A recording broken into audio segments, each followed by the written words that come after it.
Alright everyone, we're back. So today's Saturday the 25th of April, I think it is. And I actually got a few more small parts in the mail for this thing today. I don't exactly have enough parts or all the tools to completely get started on overhauling this thing yet, but I at least got some of the brake cable housing. I'm still waiting on the cable itself. Actually, I got another thing of the housing too, so I ordered too much, but it's better to have too much because in case I mess something up, then I've got extra. What else got here today? The stuff in here. So I've got replacement bearings. So this is a whole set of 4 since I was missing some, so I think the pedal crank probably just has 1 in each side if I had to guess. And then there's 2 in the headset, so 1 on top and 1 on bottom. And then I got this replacement pulley to go right there on the frame, which is what your shift cable runs along. And then I've got some washers and nuts for the front rim, so I think one of those may have been missing. I think that's about all I got today. Well, then I got the actual Schwinn Racer shift cable. The guy wrote a note on here for me, but this is the replacement cable for the actual shift mechanism with the 3-speed Schwinn Racer. I'm still waiting on the thumb lever for the handlebars up there. So it's a good bit of parts. And the cable itself includes a new cable anchor or whatever you call it. So the cable itself kind of gets tightened into here, and then this part screws on to the indicator chain. I'm still waiting on the cutters to cut the housing and the cables themselves. And also, I got this helmet recently, so I think this may have actually been like a women's helmet, but I had a measuring tape and measured my head, and it was like the medium/large size, kind of in between medium and large. So anyway, I found this nice helmet, and the liner had like a little visor thing you can flip down in the front, but then when I received this, it said the color was like raspberry or something, and it literally just looked kind of pink, like a pinky purple sort of plum color. So I don't know if it is a women's helmet, it seems like it. So anyway, I had some metallic red spray paint and I just resprayed it, so I got some runs in the paint and I could go over it again because they're just little 3-ounce hobby paint cans, and the paint started to run out. So then when the air and paint mixture is uneven, I think you get more runs, so I could still respray that again, but I'm not too worried about it. But anyway, I'm hoping this color is close enough to the bike color. I think it's probably not exact, but at least maybe I can use this same paint to at least touch up some parts of the frame here where the paint's flaking off, and just try to respray a small portion of it just so it's not bare metal that's gonna rust. So at least for now, I think I might try to maybe take off the rear wheel and the chain guard and the pedal crank and see if I can repack some of those bearings. Not sure if I'm gonna do these yet because I still need to have some of this taken apart, and I kind of have to have this stripped down if I'm going to respray that back part of the frame. And also the chainstay part of the frame down here has some paint flaking away underneath, so I'll have to have the chain guard and everything kind of stripped down if I want to respray any of that at some point. Anyway, yeah, I've got these replacement cable housings. So again, I still kind of looked at some pictures of other racer bicycles just for reference, and you know, you'd have your cable with the cable end in here, well, the button end to go in the lever, and that hole right there, and then you'd have your little ferrule end on here and the end stop going in. So this is your right brake handle for the rear brake, and your cable would go from that handle down to right here. Well, the housing would go from there down to here. Then you'd have another end stop, and the bare cable would go along the frame. And then you'd have another piece of housing to slip over the cable to go from back there down to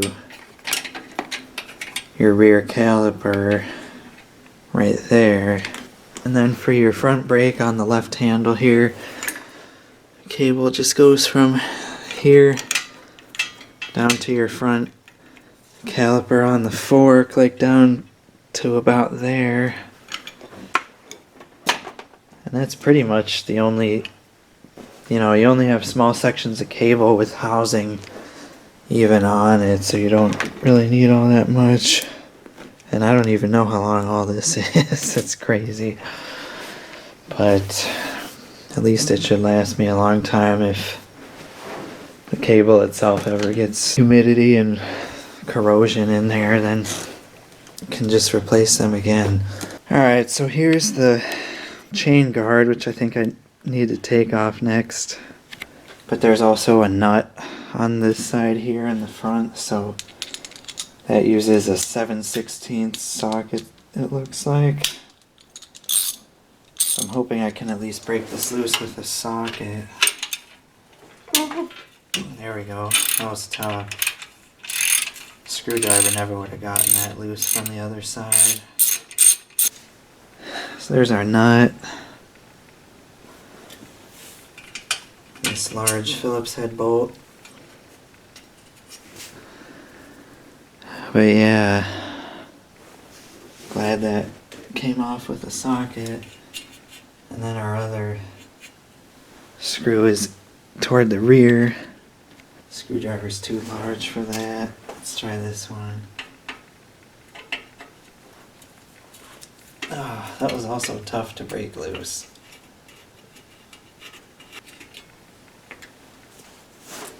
Alright. So there's our chain guard. Not too nasty on the inside, it's just, actually, it's bent a little bit here. If you can see that. Kind of just noticed that now. One thing I did notice yesterday when I made the first video is, I kind of noticed the chain just slightly rubbing against the chain guard, and I think this is probably why. And if you notice, it's also got some chipped paint here, so that could have been a result of that. So I hope I can get some kind of hammer and maybe put a block of wood in here or something to try to straighten this out. I think this uses a 15 millimeter. See what happens here.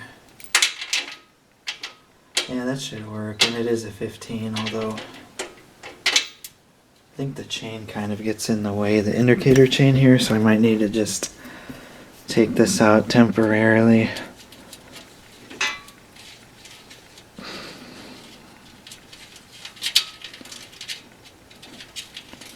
So this just comes out.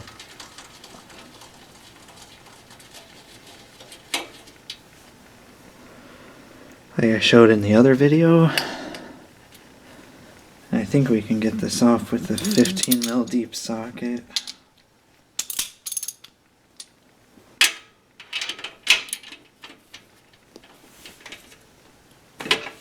That's on there kind of tight. But yeah, I think you still need to be kind of careful with these nuts. heard they only have like a couple threads on them and they're easy to strip.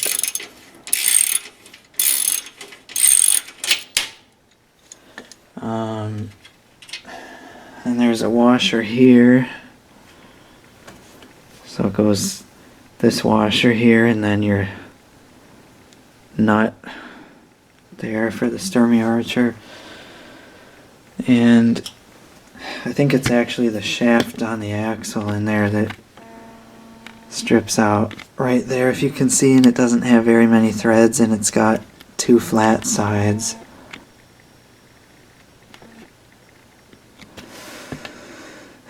That's the actual shaft, I'm pretty sure.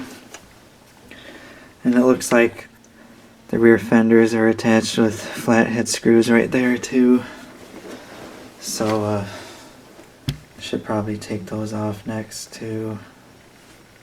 Maybe even before removing the wheel. Get our flathead here.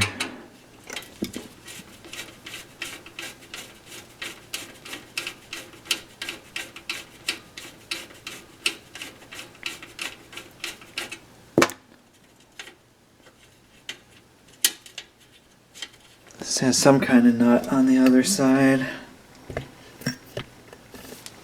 Let me see.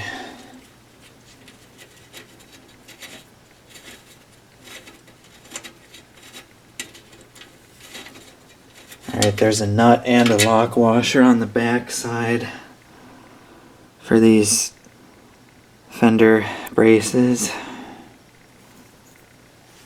Like that. So the flathead bolt goes through the front, the back side's got a lock washer and a nut, just for my own reference. Gotta flip the bike around to get out at the other side. Okay, it's flipped around now. So, take this one off.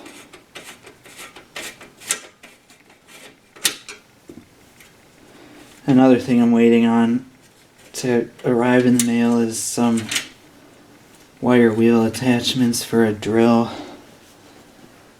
That's interesting. So I just noticed for this rear fender there's another screw or bolt way down here that attaches this end on. I might have to take the rear wheel off and unbolt it from the inside of the fender, because that screw's hard to get at and it's not wanting to budge. That's also 15 millimeter.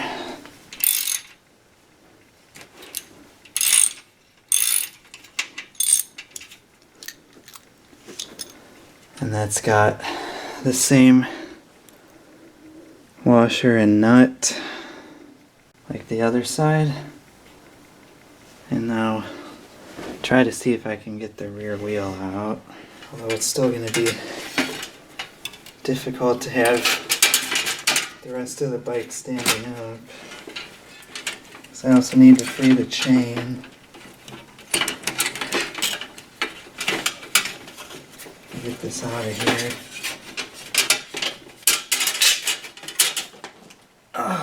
There we go.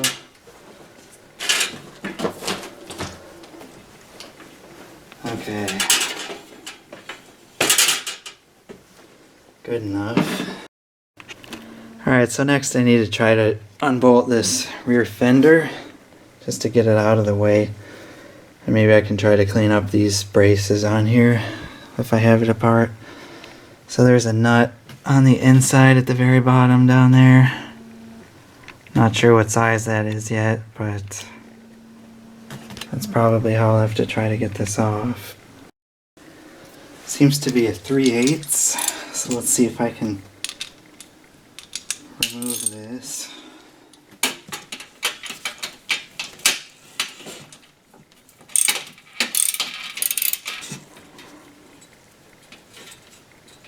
Well, it just makes it that much easier for the bike to tip over since the wheels aren't weighing it down. Alright, so the bolt goes through the front, well, the outside I should say. This large washer goes on the outside. And then on the inside the fender, there's a lock washer and the little nut. So those go on the inside of the fender. The larger washer goes on the outside. So yeah, a lot of this hardware is rusty. And then the center part toward the top of the rear fender has a rivet with a bracket, and that's bolted onto the rear brake caliper. It's a little dark, but it's bolted in up there with that bracket piece you can see right here.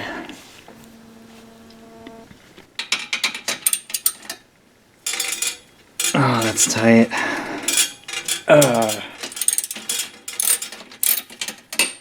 So yeah, this is gonna unbolt the entire rear caliper and the fender itself. So it's got a nut and a washer. Well, there's two washers actually. There's kind of a lock washer in the middle, and then a regular washer. So this rear brake caliper will come out like that. So I'm going to put the hardware back just so I don't lose it or get it mixed up with any other hardware. This is cool. It says on the caliper that the brake is made in Western Germany. Not sure if you can even make that out, but that's pretty neat. Yeah, so these kind of look like replacement brake pads, but they don't exactly look original, but I have replacement ones, so I'm just gonna install those anyway. And then there's this little curved washer piece that fits into the frame up here, that little support. So now the rear fender's free. Alright, so now comes the most challenging part by far. Just trying to remove this freaking pedal crank. So everything on the left side of the bike should be reverse thread in theory. So I highly doubt this is ever gonna break loose by hand. So I put the pedals on to try to get some more leverage, but I don't know how well that's gonna work.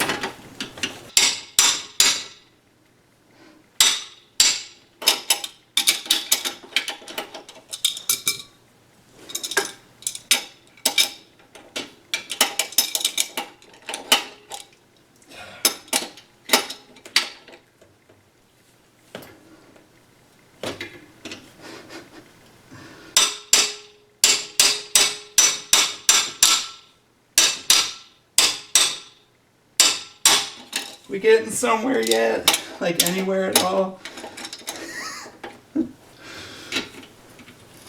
Desperate times call for desperate measures, man. Gotta like sit on the foot pedal, and I got this wooden dowel through the end of the wrench. I'm gonna try to push on it.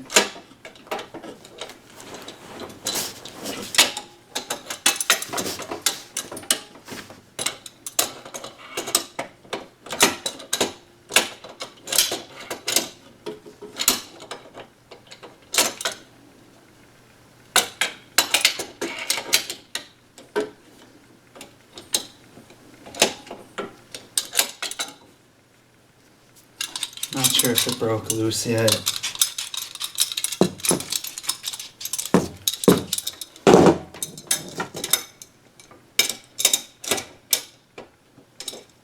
Might have, it's hard to tell.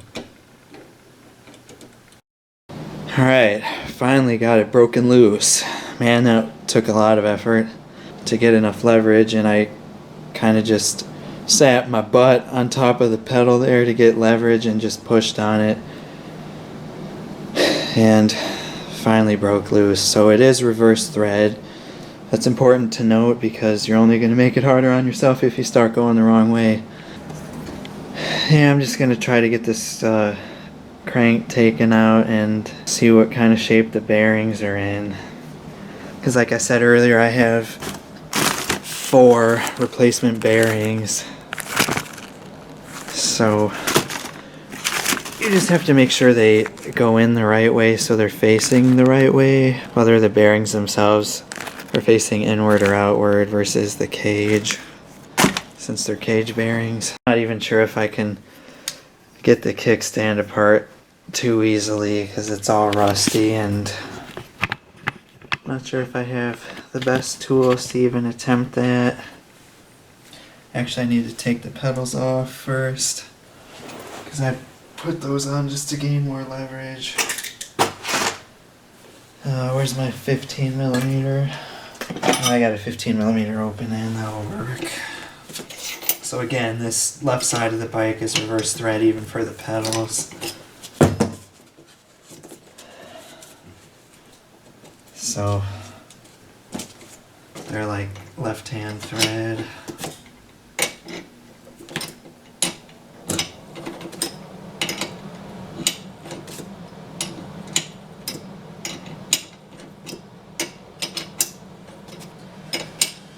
Yeah, it's definitely harder to get stuff apart when it's all rusty, so it might take a long time to even clean up some of this different hardware just to get some of the rust cleaned up.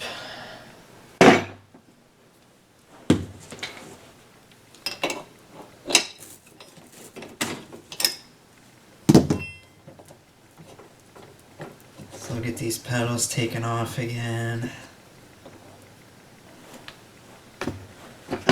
And in theory, should just be able to slide this nut off for the pedal crank.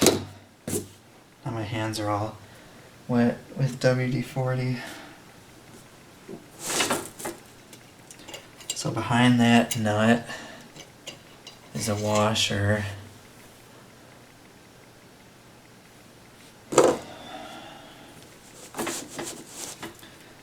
Oh no, I forgot about that. Then there's like another threaded ring in here.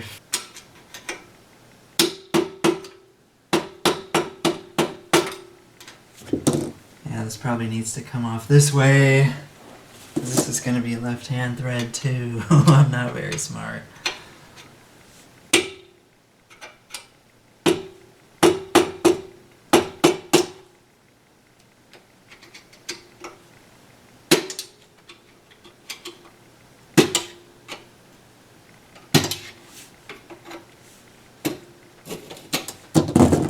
Yep, that's left-hand thread. That'll throw you every time, I'm telling you. Ah, man.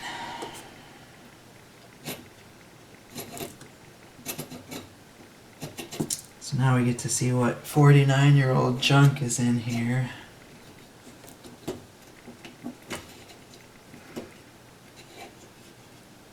See, like I wanted to put gloves on before I did this, but it's kind of too late. I didn't put the gloves on and my hands are already dirty.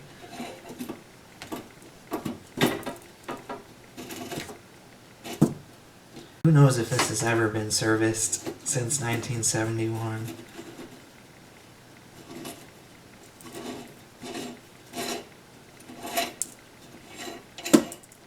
It's all kinds of crud falling out of here. Alright.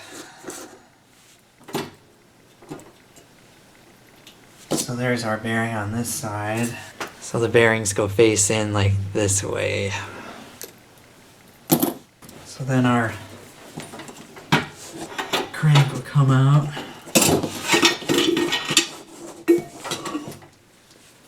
And here's the other bearing on the drive side.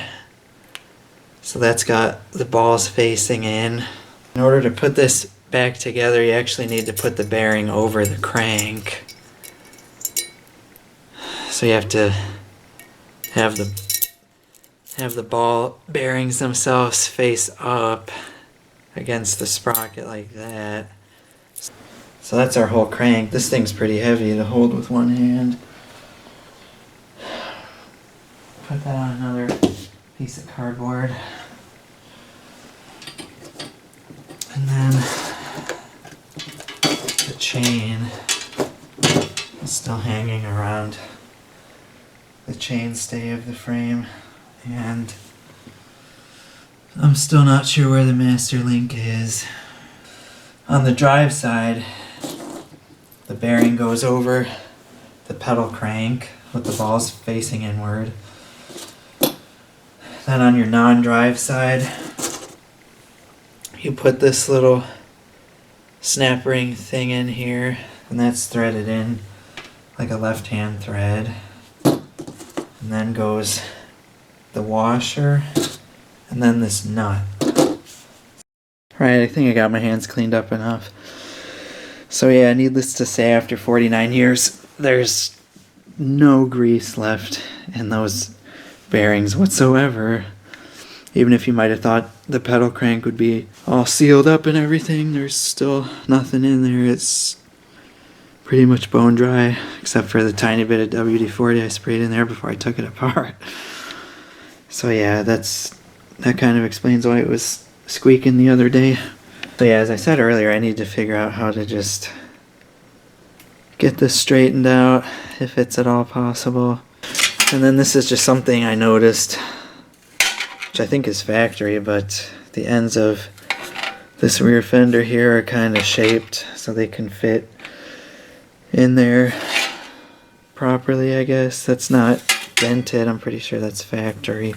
But yeah, at least I can grab one of the bearings from that replacement set of 4.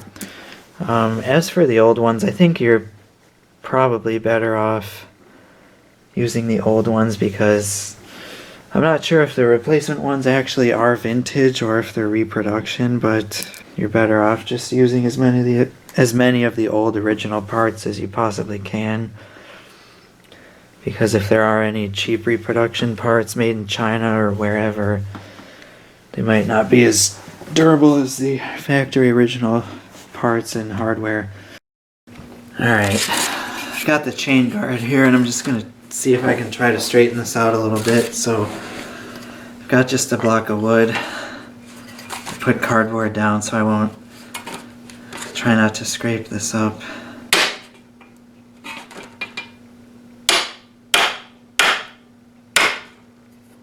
See, that's already looking a bit better.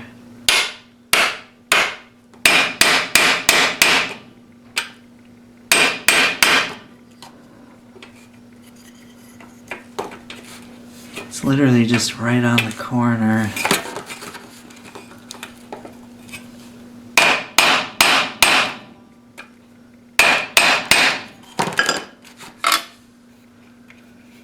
Well, it's not perfect. I mean, the paint's all chipped up anyway, but that's definitely better than it was. It should be good enough for the chain not to rub against this anymore. You see, I've gotten that mostly straightened out. Here's a look from that side and the inside. It's about as good as I'm able to get it.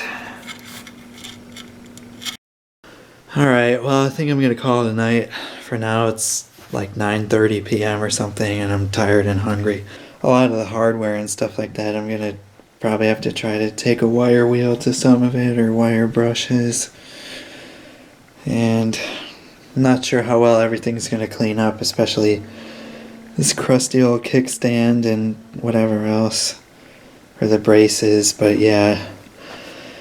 Thanks for watching, everyone. I hope you enjoyed the video.